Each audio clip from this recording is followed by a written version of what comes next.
பிறந்தவளும் தென்றலோடு நடந்தவளும் தென்பொதிகை பெற்றெழுந்த சந்தனத்தின் புதுமணத்தில் தோய்த்தவளும் எந்தையும் தாயும் மகிழ்ந்து குழாவும் சிந்தை இனித்திடச் சிறந்தவளும் எந்த நாவசைக்கும் நற்றமிழ் நன்காய் வாழி மொத்தம் தந்து முகம் தவளும் முத்தமிழ் தந்தாய் நீ வாழி என்ற என் தமிழ் தாயை வணங்கி கிங் மேக்கர்ஸ் அகாடமி நடத்தி கொண்டிருக்கக்கூடிய இந்த நிகழ்வுக்கு தலைமை தாங்கி நடத்தி கொண்டிருக்கக்கூடிய இக்கல்லூரியினுடைய முதல்வர் திரு கோபால் அவர்களையும் இக்கல்லூரியினுடைய சேர்மன் சின்ன சின்ன சத்தம் வருது, வரக்கூடாது தம்பி, பாப்பா, இது கெட்ட பழக்கம், வரக்கூடாது, சின்ன சவுண்டு கூட வரக்கூடாது.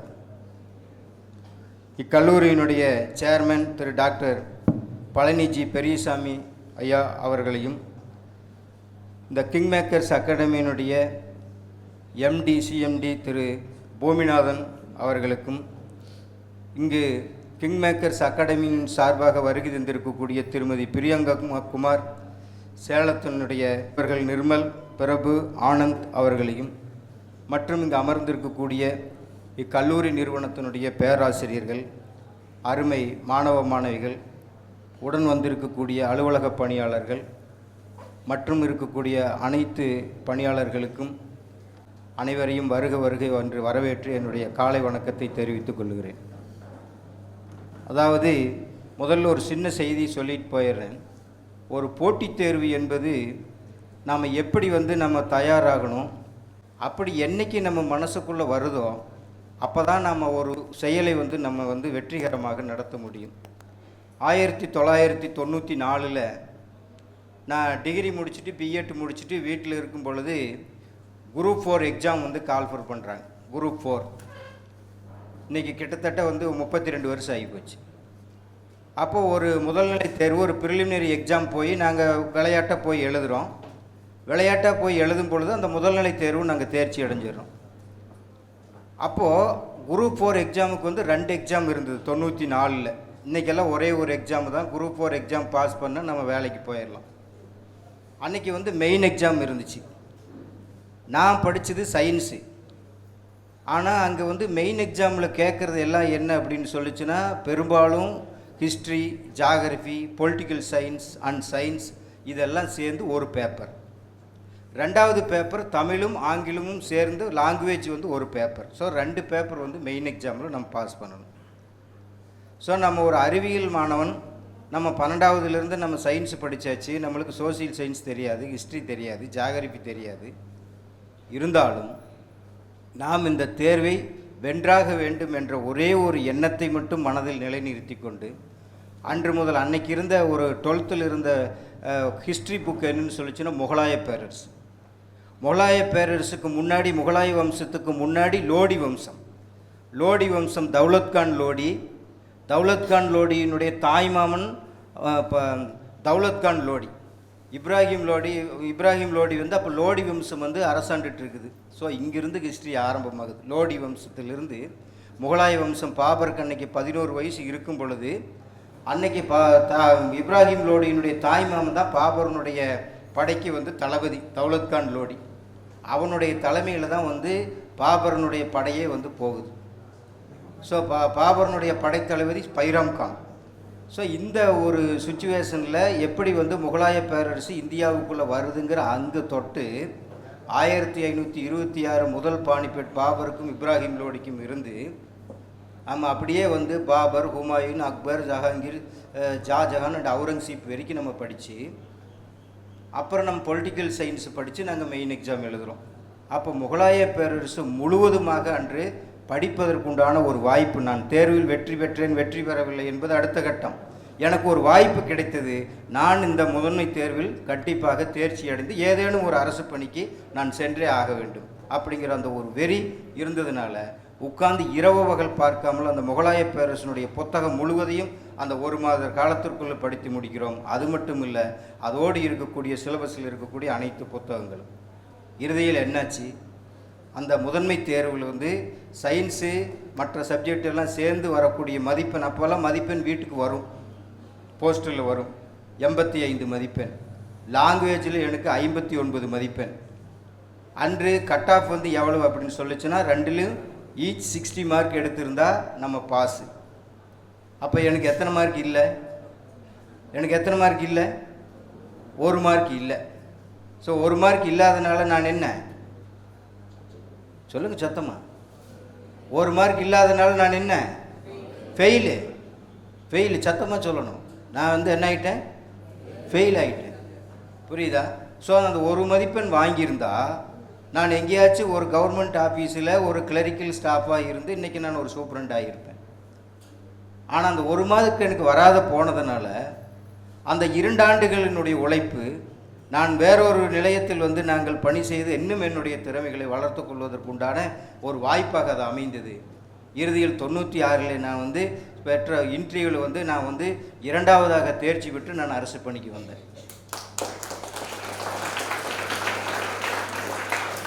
ஸோ என்றால் ஒரு வாய்ப்பு நம்மை கைகழுவி செல்லும் பொழுது நாம் அதை கண்டு துவண்டு விடக்கூடாது, இது தோல்வி என்று எண்ணக்கூடாது, இதைவிட ஒரு பெரிய வெற்றி நமக்கு காத்திருக்கிறது என்ற அந்த ஒரு எண்ணத்தோடு நாம் செல்ல வேண்டும். அது மட்டும் இல்லை, இன்றைக்கு இருக்கக்கூடிய இந்த ஜென்ரேஷன் நீங்கள் சில விஷயங்களை தெரிந்து கொள்ள வேண்டும். இன்னும் நான் இப்போ பேசுகிறதுக்கு உள்ளே போகலை.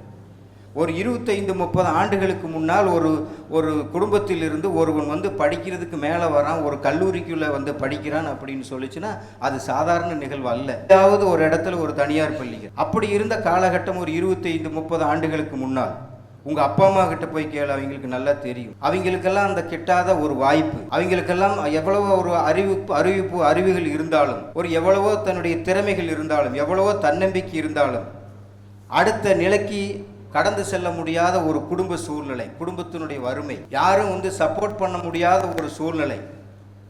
அப்போ அந்த மாதிரி சூழ்நிலையிலிருந்து எவன் ஒருவன் கல்லூரிக்கு வருகிறான் என்றால், ஒரு நடுத்தர குடும்பத்தை சார்ந்தவன் ஒரு கல்லூரிக்கு வருவான். அவனுடைய நிலை மட்டும் என்னவென்றால், இறுதியில் எல்லா பொருளும் கொண்டு அடகு வச்சுருவாங்க அல்லது விற்றுருவாங்க. ஒரு பித்தளை பொருளாக இருந்தாலும் சரி, செம்பு பொருளாக இருந்தாலும் சரி, இறுதியில் ஏதும் இல்லை என்றால் தன் வீட்டில் தன் அம்மா கழுத்தில் இருக்கக்கூடிய, காதில் இருக்கக்கூடிய கம்மல், மூக்கில் இருக்கக்கூடிய மூக்குத்தி, கழுத்தில் இருக்கக்கூடிய தாலிக்கொடி, செயின் முதற்கொண்டு விற்று விற்பனை செய்து தான் அந்த வீட்டில் வந்து ஒரு மகனுக்கு அல்லது ஒரு மகளுக்கு கல்வி கொடுக்க வேண்டிய ஒரு கட்டாய சூழ்நிலை ஒரு 25 ஆண்டுகள் 30 ஆண்டுகளுக்கு முன்னால் இருந்தது. அப்படிப்பட்ட ஒரு கடினமான சூழ்நிலையில் தான் எல்லாவற்றையும், வீட்டில் உள்ள எல்லாவற்றையும் விற்று தான் உங்களுடைய தந்தை அல்லது உங்களுடைய தாய் அல்லது உங்களுடைய முன்னோர்கள் எல்லாம் ஒரு கல்லூரியிலே படித்து இன்று ஒரு மிகச்சிறந்த ஒரு ஆளுமைகளாக வாழ்ந்து கொண்டிருக்கிறார்கள் என்பதை இன்றைய தலைமுறைகளாகிய நீங்கள் அதை நினைவில் கொள்ள வேண்டும். ஆனால் இன்றைக்கு வாழ்ந்து கொண்டிருக்கக்கூடிய தலைமுறைகள் நீங்கள் கொடுத்து வைத்தவர்கள். இப்படிப்பட்ட சூழ்நிலை எந்த குடும்பத்திலும் இன்று இருப்பதற்குண்டான வாய்ப்புகள் இல்லை. இன்று வீட்டில் இருக்கக்கூடிய பொருளை அடகு வைப்பதற்கு இல்லை, வீட்டில் இருக்கக்கூடிய பொருட்களை விற்பனை செய்வதற்குண்டான சூழ்நிலைகள் இல்லை. நீ எங்கே வேண்டாமானாலும் போய் படி, நீ வந்து படி, உனக்கு எவ்வளவு செலவானாலும் பரவாயில்லை, நாங்கள் இருக்கிறோம் என்று உங்களை தூக்கி விடுகின்ற ஒரு பெற்றோர்கள் உங்களுக்கு முன்னால் மிகுந்த உங்களுக்கு சப்போர்ட்டாக நின்று கொண்டிருக்கிறார்கள். அது பொருளாதார செலவை பார்ப்பதில்லை, அவங்க நேரத்தை பார்க்கறதில்ல, எவ்வளவு தூரம் போகிற, நீ எவ்வளவு செலவு பண்ணுற, எதையுமே பார்க்காமல் உங்களை தூக்கி விடுகின்ற என்ற கரங்கள் இருக்கிறது என்றால் அது உன்னுடைய தாயும் உன்னுடைய தகப்பனும் உன்னுடைய குடும்பத்தை சார்ந்தவர்களும். அப்படிப்பட்ட ஒரு நல்ல ஒரு இடத்துல, ஒரு நல்ல ஒரு நிலையில் நீங்கள் பிறந்து வளர்ந்து கொண்டிருக்கிறீர்கள்.